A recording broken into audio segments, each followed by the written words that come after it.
E por falar em saúde, falamos hoje de envelhecimento ativo e saudável. Juntam-se a nós Manuel Caldas de Almeida, é médico especialista em medicina geral e familiar, tem competência em geriatria, pertence ainda à União das Misericórdias Portuguesas e é também diretor do Hospital do Mar. Junta-se também a nós Cristina Tavares, faz parte da seguradora Fidelidade.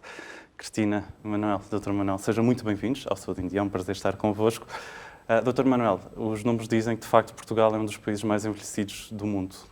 Como é que chegamos aqui? Sim, em primeiro lugar, obrigado pelo convite. Estes são temas muito importantes e é importante as pessoas falarem sobre isto, porque de facto a atitude individual pode alterar a vida de cada um e a vida da sociedade.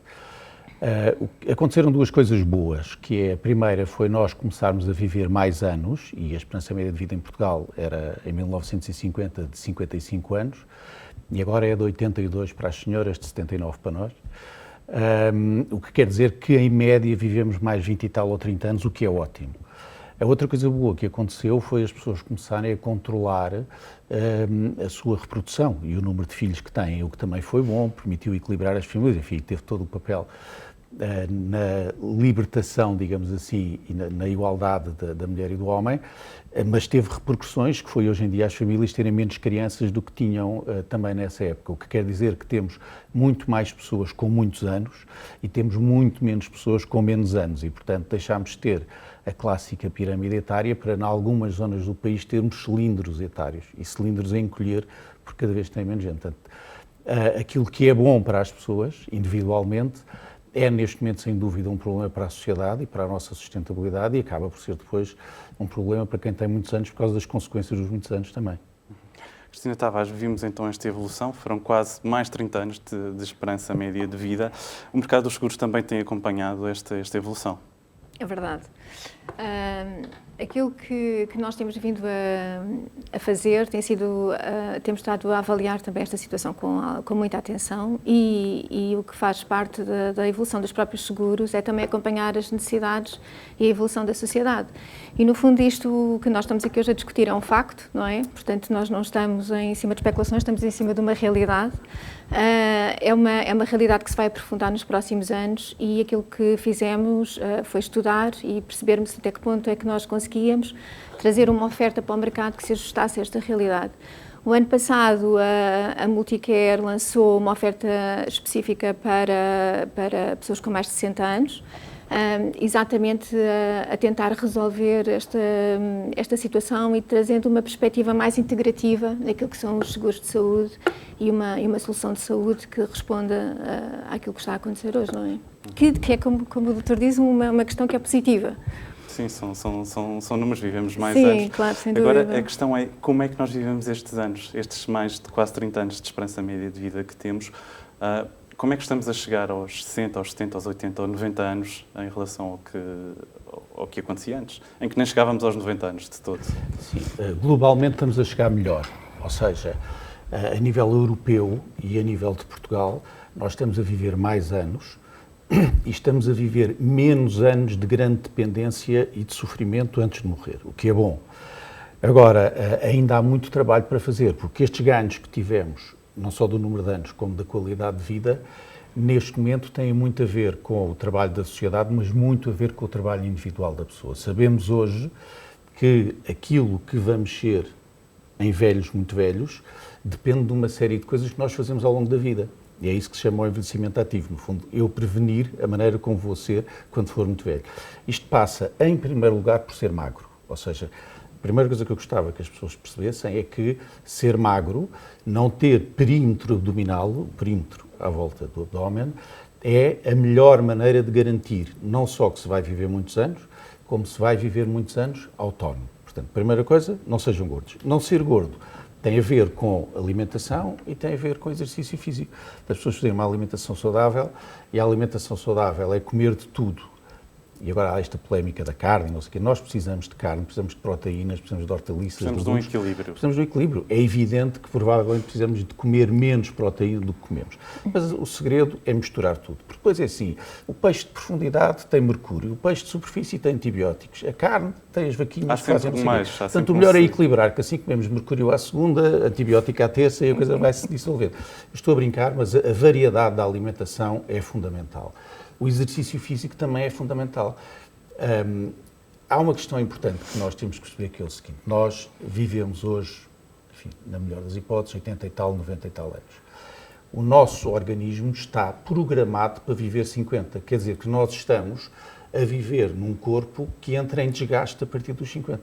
Isto vai ter uma série de efeitos contra os quais nós temos que combater, e só os podemos combater com exercício físico que nos mantenha magros, elásticos e com tónus muscular, com alimentação equilibrada. Há mais duas coisas que eu gostava de salientar. Ser velho e pobre é muito pior do que ser velho e rico. As pessoas agora vão dizer, ser rico é sempre melhor do que ser pobre, é evidente, mas quando as pessoas são jovens têm maneiras de ultrapassar, quando são velhas não têm tantos recursos. E, portanto, é muito importante, assim como fazer exercício físico e alimentação, é importante pensar na sua salvaguarda dos cuidados que a pessoa vai precisar quando for velha. Cuidados financeiros, cuidados de pessoas que cuidam dele e também, tocar aqui um bocadinho, cuidados médicos, porque deixou de haver aquele limite de complexidade na área médica, ou seja, hoje em dia a medicina tem evoluído imenso. Tem evoluído imenso e, portanto, nós fazemos coisas muito complexas a pessoas de 80, de 90 e 90 e muitos anos. E, portanto, dentro daquilo que é eu preparar a minha velhice, tem a ver com exercício físico, com nutrição, com preparar a parte financeira e também há outra coisa muito importante, que é a questão da literacia. Se eu tiver literacia, se eu souber, eu não só tenho mais capacidade de perceber o que é bom para mim e de ler o que a sociedade me diz, como tenho mais recursos para resolver as questões da terceira idade. E para prever melhor o meu futuro. E para prevenir melhor o meu futuro. Cristina, claro. que é este é o grande foco, é a pessoa perceber como é que pode prever melhor o futuro, a tal cautela e preparação que o Dr. Manuel dizia. As companhias de seguros estão naturalmente atentas a essa questão. Sim. Há uma coisa, eu acho que há uma coisa importante aqui na questão do envelhecimento, que é o envelhecimento é um processo ativo que começa desde muito cedo, não é? Portanto, as medidas que nós e a forma como nós vamos vivendo ao longo da vida vão ter um impacto enorme na forma como nós vamos viver os nossos tempos, enfim, eu não gosto muito do termo velhice, mas é os nossos... A sabedoria. É a sabedoria, exatamente, dos tempos a partir dos 70, 80 anos. Portanto, é muito importante as pessoas precaverem-se e começarem a ter uma maior consciência sobre aquilo que são as medidas certas e erradas e o impacto que elas podem vir a ter no futuro. Porque ao chegarmos a um determinado momento da nossa vida e percebermos que aquilo que fizemos para trás já está feito, não pode ser alterado, todos que fizemos não vale a pena. Acho que hoje em dia temos de trabalhar muito a consciência e temos de trabalhar bastante a questão até da pedagogia, não é? E aqui na Multicare, aquilo que, no nosso caso, aquilo que nós tentámos fazer foi exatamente isso. Foi para além de permitirmos, nós temos um serviço, e o digital hoje apareceu, como nós vimos agora aqui na questão das prescrições médicas, desaparecer, o digital faz parte do nosso dia-a-dia. O que nós fizemos também foi ter aqui um acesso a um serviço médico através de uma consulta por telefone ou através de uma videochamada. E isto faz com que as pessoas também tenham acesso mais facilmente a questões e a dúvidas que estejam relacionadas com a saúde. Paralelamente com isso, aquilo que nós fizemos foi criar um programa de nutrição, onde as pessoas podem consultar médicos nutricionistas e terem planos adaptados à sua própria condição física e sugestões para o que podem fazer para melhorar toda esta parte mais nutricional. Paralelamente a isso também temos alguns programas relacionados com exercícios físicos e bem-estar, exatamente por isto, por acreditarmos que é muito importante a questão da manutenção, não só a partir desta idade, mas muito antes disso, não é? Sim, e esta oferta é válida para todos os clientes da Multicare. Sim, começa desde cedo esta preparação para o que aí vem. Dr. Manuel, também a nível de técnicas de diagnóstico, evoluímos imenso e as pessoas estão mais atentas, podem fazer mais exames e convém fazer o tal check-up que tanto se fala. Sim, é importante. Agora falamos de uma coisa que está muito misturada com a ideia do envelhecimento, que é a questão da doença crónica, não é? De facto, como eu disse há pouco, se o nosso organismo estava programado para viver 50 e agora vive 80, há uma série de coisas 30 anos que vão acontecer e tem a ver com as doenças degenerativas. É evidente que as nossas articulações ficam velhas e gastas e as pessoas têm doenças reumáticas, começam a aparecer as doenças crónicas, cardiovasculares, neurológicas, etc. O que acontece é que não só é natural que as pessoas com mais anos tenham essas doenças, como agora têm essas doenças durante muito mais anos, porque com os avanços de medicina que nós tivemos, nós conseguimos fazer com que uma pessoa com Parkinson viva 20 anos depois do diagnóstico, ou com outras doenças crónicas, cardiovasculares, etc. Também é importante perceber que aqui entra um campo que tem a ver com a prevenção, como a doutora disse há bocado. Eu tenho um Parkinson, não tenho uma diabetes. Nós sabemos hoje em dia que uma diabetes bem controlada evita os efeitos secundários da diabetes. Ou seja, se uma pessoa for diabética e controlar os níveis de glicemia, não vai ficar cego, não vai ficar com insuficiência venosa, não vai ficar com insuficiência renal. Nas outras doenças crónicas acontece a mesma coisa, mas além disso, nós sabemos também que o diagnóstico precoce dessas doenças permite um controle ou às vezes até uma erradicação da doença. Estamos a falar do cancro, nós hoje em dia temos cancros que, se diagnosticados precocemente, têm cura.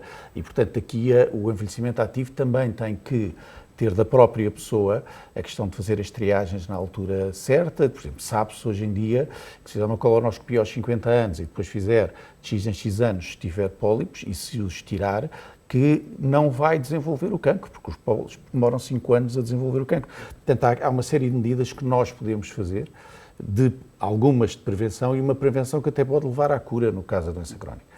É o chamado de apanhar a tempo as questões que podem ser mais graves. Gerir, porque como a doença crónica vem para ficar, é como a marca de automóveis, vem para ficar, isto quer dizer que eu não tenho uma atitude de a curar. Mesmo eu, como médico, em relação aos meus doentes com doença crónica, a ideia não é curar a doença crónica. É cuidar daquela pessoa de maneira a ela ter a melhor qualidade de vida com a evolução, ter a evolução mais tardia, ter as complicações mais tardias e ter... Repare, eu diria às pessoas o seguinte: cada vez tem menos importância os anos que uma pessoa tem. E o que tem, de facto, importância é o tempo em que uma pessoa pode ter qualidade de vida. E a qualidade de vida não é um termo abstrato. A qualidade de vida é aquilo... Eu costumo pedir aos meus alunos para fecharem os olhos e me descreverem primeiro o que é que eles acham que é a qualidade de vida aos 90 anos. E depois qual é a qualidade de vida deles que têm 22 ou 23.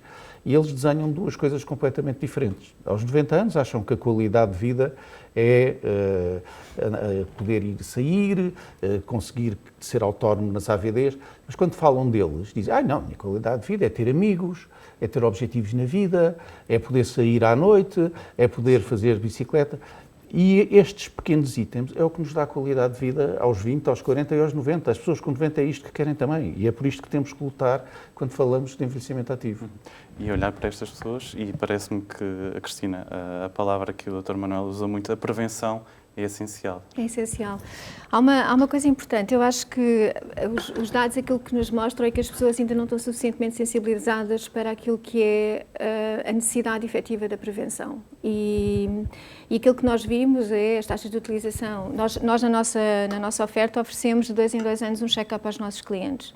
No caso de toda a oferta transversalmente, é um check-up profundo, normal, que é feito por questões de prevenção, e temos um produto que é especificamente destinado a doenças graves, neste caso oncológicas, que faz um rastreio ainda mais profundo para ter a certeza que está tudo bem com a pessoa. E quanto mais cedo isto for feito, é claro que nós não queremos que seja encontrado nada, queremos que esteja tudo bem, mas se houver, é bom que seja encontrado com tempo para que possa ser tratado. E aquilo que nós sentimos às vezes é que as pessoas ainda não têm bem esta noção da necessidade. Isto devia estar mais intrínseco dentro da consciência das pessoas, que realmente é para o bem delas que estas coisas acontecem. Acha que as pessoas vão mais atrás do prejuízo do que pensar... Eu acho, nós falamos muito dos jovens e nós achamos sempre que os jovens têm aquela mentalidade de que sou imortal, não é? Portanto, a mim nunca me vai acontecer nada. Eu acho que na maioria das pessoas nós mantemos isto ao longo da vida, não é? Nós achamos sempre que aquilo aconteceu com aquela pessoa, aquilo que passa-se ali. Há uma certa distância e não conseguimos ainda perceber que isto pode nos acontecer, não é? Pode nos acontecer a todos e cada vez mais é isto. Acaba por ser, não é uma doença de exceção, é uma doença grave, duradoura, que está Fica aí, para não sempre, é? como disse Eu ia mudar só uma coisa, que não é isto pode-nos acontecer, é isto vai-nos acontecer de certeza. Isto vai-nos acontecer de certeza. E se nós tivermos medidas preventivas, podemos fazer com que aconteça melhor, com que aconteça mais tarde, ou que aconteça com menos prejuízo para mim. Agora, eu concordo inteiramente consigo. Eu vejo a resistência... Para já, a resistência dos meus amigos em ir ao médico, não é? As pessoas têm, eu não diria que têm medo, mas é um bocado aquela noção, enquanto eu não for lá, não descubro nada e isto vai andando, não é? É um bocadinho aquela história, é só quem está doente é que vai ao médico. Não, mas é esta E é o medo ao contrário, não é? O medo de encontrar qualquer coisa. É o medo de encontrar qualquer coisa. Portanto, esta proposta de que está a falar, eu acho que é fundamental, ou seja, as pessoas, e depois nós também não fazemos estas coisas de modo próprio. Portanto, haver uma entidade externa a mim, que me diz X em X tempo vai fazer isto, isto, isto e vai fazer. Eu acho que é super útil e que pode prevenir muita doença a muita gente e depois geri-la melhor, que é o que é importante para todos. É quase como se fosse o nosso treinador a acompanhar o que é que nós estamos a fazer na nossa saúde. Sim. Um dos grandes focos realmente que eu acho que nós, enquanto seguradora, e eu acho que de uma forma geral o mercado está a caminhar, é realmente para uma lógica de prevenção.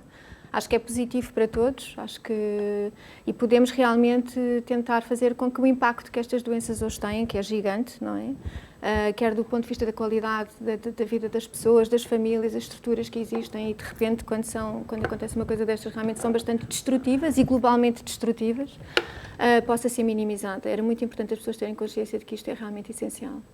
E perceberem que podem prevenir, ou seja, vai acontecer, mas pode acontecer com efeitos menos graves. Há uma questão muito importante aqui, que é o seguinte. Hoje em dia, o que nos interessa a nós na área da geriatria não é se a pessoa tem muitos anos, isso é secundário. Se a pessoa tem 80 ou 90 ou 95... A idade é um número, ouvimos o que tantas vezes interessa aqui muito é se a pessoa tem a tal qualidade de vida, ou seja, se apesar de ter 80 ou 90 anos, consegue ter amigos e sair com os amigos e ter objetivos na vida e ter aquilo que nós temos no dia-a-dia, ou se há algo, uma doença crónica, uma perda de função, uma perda cognitiva, que o impede de ter. Esta é que é a grande diferença. O que interessa não é ter... Quer dizer, eu prefiro não ter 80 anos, mas também é melhor chegar aos 80 do que morrer. A alternativa é morrer. Portanto, melhor é chegar aos 80. Chegar aos 80 bem, não é? Não ter estas perdas. E se as tiver, tê-las o mais tarde possível e o mais controladas possíveis. No fundo, é isto que é o envelhecimento ativo e é nisto que todos temos um papel para desenvolver. E era isso que eu lhe queria perguntar e também à Cristina Tavares. O mais tarde possível. Faz sentido continuarmos a referir a terceira idade como os 65 anos? Eu ia distinguir aqui duas coisas. Do ponto de vista social e do ponto de vista do envelhecimento em si, não faz sentido nenhum. Do ponto de vista das doenças crónicas faz todo o sentido, porque o que é que isto quer dizer? Quer dizer que há determinadas doenças que nós sabemos que aumenta muito a probabilidade aos 50, aos 55 e aos 60. Ou seja, para isso convém as pessoas de facto sentirem que há um número de anos a partir do qual devem fazer as tais triagens e os tais check-ups, claramente.